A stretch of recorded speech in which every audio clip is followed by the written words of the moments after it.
तो हम देखने वाले हैं कि टाइम ऑफ सप्लाई सेक्शन 12 ये बताता है time of supply in case of goods only. तो सबसे पहला इसका सबसेक्शन 1 ये बोलता है कि time of supply in case of goods will be ascertain as per following. तो सेक्शन 1 तो कोई बात है ही नहीं कहता। हम बात शुरू करते हैं सेक्शन 12 सब सेक्शन 2 से। सेक्शन 12 सब सेक्शन 2 क्या कहता है कि आप इनवॉइस डेट और payment date, payment received date की कंपेयर कर लो फॉरवर्ड चार्ज में।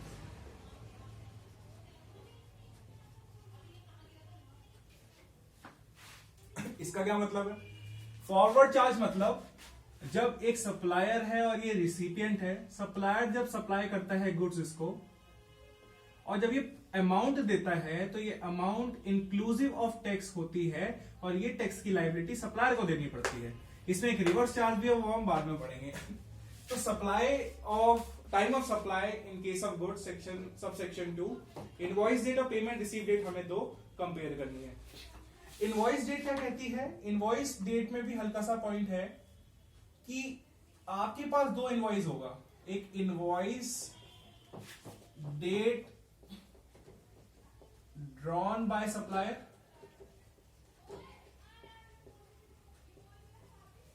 या रिमूवल ऑफ गुड्स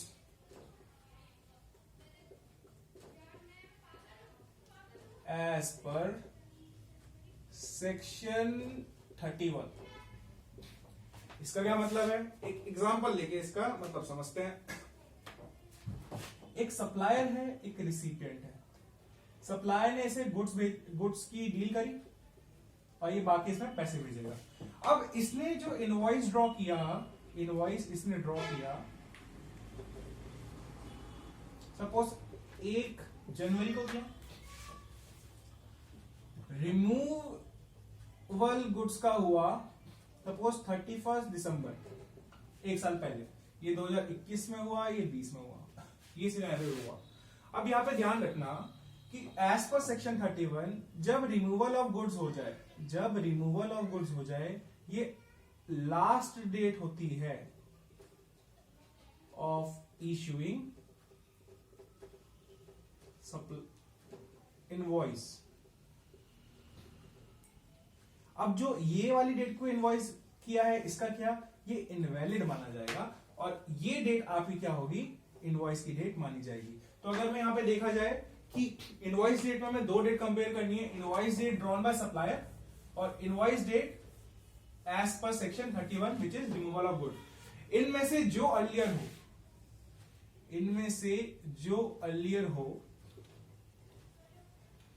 वो आपका एक डेट कंसिडरेशन आप ले लीजिए और इसको साइड में रख लीजिए। फिर आप पेमेंट रिसीव के टाइम में आपको दो चीजें देखनी है, bank credit which is your passbook, और दूसरा आपको चेक करना है बुक्स ऑफ अकाउंट। ठीक है, इन दोनों में से आपको अर्लियर देखना है कौन सा हुआ और इस अर्लियर डेट को आप नीचे ले लीजिए। अब बाकी ये दोनों जो आपके पास रिजल्ट डेट आई, इसमें कंपेयर कीजिए और जो भी अर्लियर हो, whichever is earlier will be your time of supply. तो हमने क्या देखा? हमने इसमें यह देखा कि invoice date drawn by supplier हो सकती है। हमें यह देखना है कि सबसेक्शन 2 क्या कहता है कि इनवॉइस डेट और पेमेंट रिसीव डेट में आपको क्या करना है, कंपेयर करना है इन केस ऑफ फॉरवर्ड चार्ज। ठीक है, अब आपको क्या करना है, आपके पास एक इनवॉइस डेट है ड्रॉन बाय सप्लायर, या तो मैं एज अ सप्लायर में खुद ड्रॉ करूंगा इनवॉइस को, या अगर मैंने इनवॉइस ड्रॉ नहीं किया और मैंने गुड्स भेज दिए तो जिस डेट में मैंने गुड्स भेजे उसी डेट को हम इनवॉइस डेट मान लेंगे। ठीक है, अगर पहले मैंने इनवॉइस ड्रॉ किया और रिमूव बाद में किया तो फिर तो कोई दिक्कत ही नहीं है। जो invoice date drawn by supplier है वही हम कंसिडरेशन ले लेंगे। दूसरा यहां पे है पेमेंट रिसीव के टाइम पे। अब हम पेमेंट भी रिसीव करेंगे। अब हम पेमेंट रिसीव देखेंगे कि हमने जब पेमेंट रिसीव करी है क्या हमने बुक्स ऑफ अकाउंट में पहले नोट किया है या हमने बैंक क्रेडिट हमारा पहले हुआ है। हम बोलते हैं ना कि कभी कभी पैसे पहले आ जाते हैं और फिर हम बुक्स ऑफ अकाउंट्स की हम बाद में वो करते हैं उसकी एंट्री। तो हम जो पहले इन दोनों में से हुआ है उसको हम लेंगे। फिर जो हमारे पास लास्ट डेट्स बची होगी, जो लास्ट दोनों, एक इनवॉइस से रिजल्ट आया और एक पेमेंट से रिजल्ट आया, उन दोनों को हम कंपेयर करेंगे। Which ever is earlier will be your time of supply.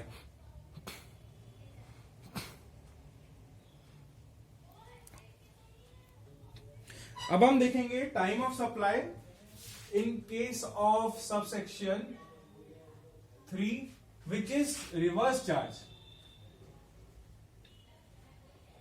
अब ये रिवर्स चार्ज क्या होता है पहले तो ये समझिए। हमारे पास सप्लायर है, ये नॉर्मल वाला केस बता रहा हूं, और ये रिसिपिएंट है। सप्लायर गुड्स देता है, ये payment data inclusive of taxes, और इसके ऊपर लाइबिलिटी होती है सप्लायर के ऊपर कि जो इसके पास अमाउंट आई है उसमें से जो जीएसटी का पार्ट है वो गवर्नमेंट को आगे दे। बट रिवर्स चार्ज में क्या होता है, सप्लायर गुड्स तो देता है बट सप्लायर इसको लाइबिलिटी भी ट्रांसफर कर देता है जीएसटी की, and recipient is liable to pay GST. तो ये रिवर्स चार्ज में है। अब रिवर्स चार्ज में आप कब टाइम ऑफ सप्लाई एसेंटेन करोगे वो हमें बताता है सेक्शन 12 सबसेक्शन 3। ये क्या कहता है, ये भी कहता है कि आप इनवॉइस डेट देखिए और पेमेंट रिसीव डेट देखिए। इसके साथ साथ आपको एक और चीज देखनी है, that is actual date of receipt of goods. ध्यान रखिएगा इस वाले उसमें सेक्शन 31 के प्रोविजंस काम नहीं करेंगे, और यहां पे हम इनवॉइस की जो ड्रॉन डेट है प्लस 31 डेज और ऐड कर देंगे, और थर्ड हम लेंगे पेमेंट। अच्छा, अब हमें यहां पे पेमेंट रिसीव नहीं, पेमेंट अब हम as a point of view of recipient देख रहे हैं, तो पेमेंट पेड देखेंगे, और इसमें हम कंपेयर करेंगे books of account of recipient या बैंक डेबिट देखेंगे कि कब रिसिपिएंट के अकाउंट से वो अमाउंट डेबिट हुई। इन दोनों में से जो अर्लियर होगा वो हम सी पार्ट के कंसिडरेशन में हम ले लेंगे। अब ए, बी और सी ये जो है, इसमें से जो अर्लियर होगा वो हमारा होगा टाइम ऑफ सप्लाई। अब हम देखने वाले हैं सब सेक्शन नंबर 4। सेकेंड में हमने देखा time of supply of goods in case of forward charge, फिर थर्ड में देखा time of supply of goods in case of reverse charge, और इसमें हम देखने वाले हैं time of supply in case of voucher. अब ये वाउचर्स क्या होते हैं, वाउचर्स जब हम अगर किसी मॉल वगैरह में शॉपिंग करने जाते हैं तो वो आउटलेट जो होता है हमें क्या देता है, कैशबैक वाउचर्स देता है। तो इस टाइम पे हमारा टाइम ऑफ सप्लाई कब होगा, तो इस टाइम हम एक क्वेश्चन पूछते हैं, वेदर सप्लाई इज आइडेंटिफाइबल।